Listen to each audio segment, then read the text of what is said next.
Bienvenue dans cette vidéo consacrée à la résolution des potentiels freins et aux astuces pour devenir un expert sur Coanda 3D.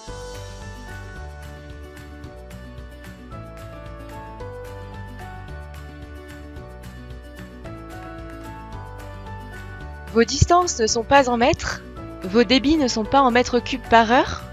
Cliquez sur le pictogramme paramètres et modifiez vos unités. Comment modifier la taille d'un local déjà créé?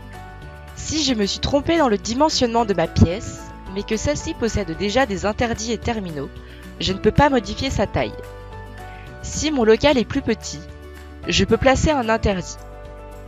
S'il est plus grand, je dois soit supprimer tous ses composants, soit créer un nouveau local.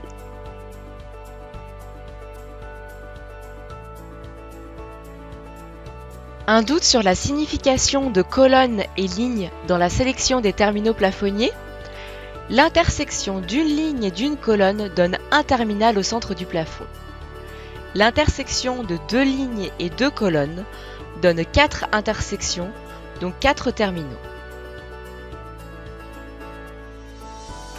Dans la fenêtre de sélection des terminaux, que stipulent les options paramétrables? L'utilisation du jet en vertical s'applique aux jets d'air verticaux. La déflexion des ailettes verticales a pour but d'élargir le jet d'air. La correction de chute remonte le jet d'air si sa chute est trop importante. La longueur est à saisir dans le cas d'un terminal linéaire. Le réglage des fentes est spécifique au diffuseur à fente.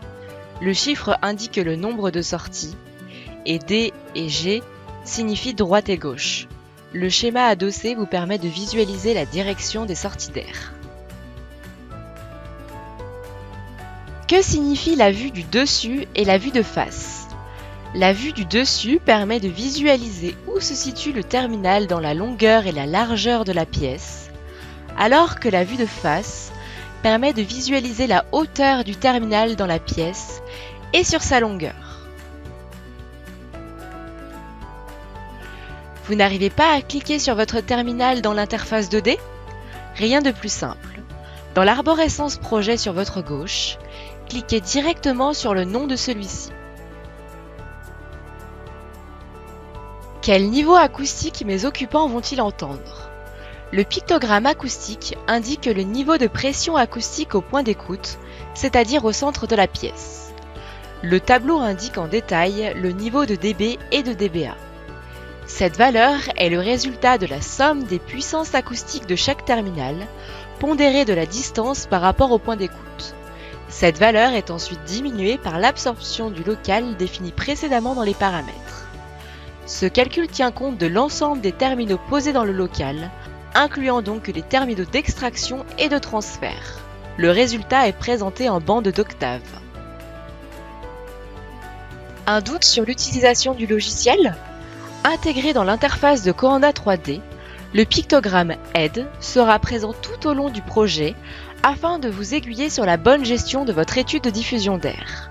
À la clé, des explications détaillées, des aides au remplissage des données, etc.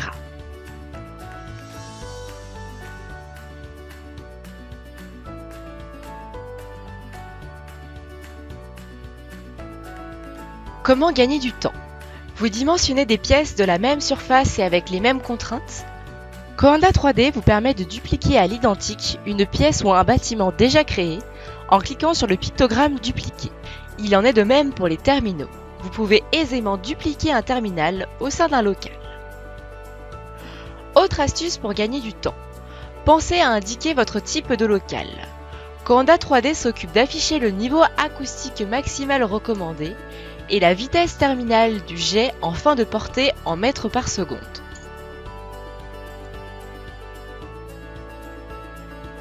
Vous avez dimensionné un projet constitué de nombreux terminaux et souhaitez modifier des paramètres communs? Cliquez sur la liste des terminaux et modifiez leur débit et longueur. Comment vérifier si mon jet d'air sera adapté en été comme en hiver? Indiquez vos températures de soufflage par défaut et vos températures pour votre local ou bâtiment. Coanda 3D vous permet de visualiser en 3D le jet d'air en été et en hiver, ainsi que son différentiel de température tout au long du jet. Votre local est en forme de L, vous avez des poutres et poteaux, votre local n'est pas parallélépipédique. Intégrez des interdits pour dimensionner votre local au plus près des réalités. Vous voulez déplacer vos diffuseurs à l'aide des flèches du clavier? Pour la vue de face, utilisez Shift plus flèche. Pour la vue du dessus, utilisez CTRL plus flèche. Quelles sont les données raccrochées à quelle étape dans l'arborescence projet? Première étape, sous le nom de votre projet, vous retrouverez les données administratives du projet ainsi que la liste des bâtiments créés. Ainsi, c'est imbriqué sous ce bloc que vous pourrez les modifier les températures générales du projet, définir la zone de confort, ainsi que gérer les options et accessoires de vos terminaux. Ensuite, dans l'interface de votre bâtiment, vous pourrez gérer le nombre de locales à intégrer dans votre bâtiment. Ainsi, enchevêtrés depuis les bâtiments, vous retrouverez les locaux. Chaque local se compose d'un espace de description du local, d'interdits et de terminaux. Chaque local contient le récapitulatif aérolique et acoustique complet, ainsi que la liste des terminaux présents.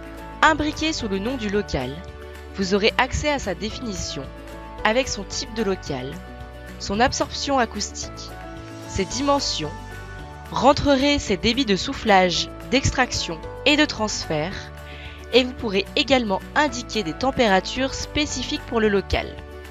Ensuite, vous retrouverez l'interface interdit pour intégrer des poutres, poteaux, etc. Et enfin, l'onglet terminaux pour sélectionner, placer dans le local et visualiser en 3D les jets d'air des diffuseurs. Imbriqué sous les terminaux, vous aurez accès à la liste de tous les terminaux placés dans le local.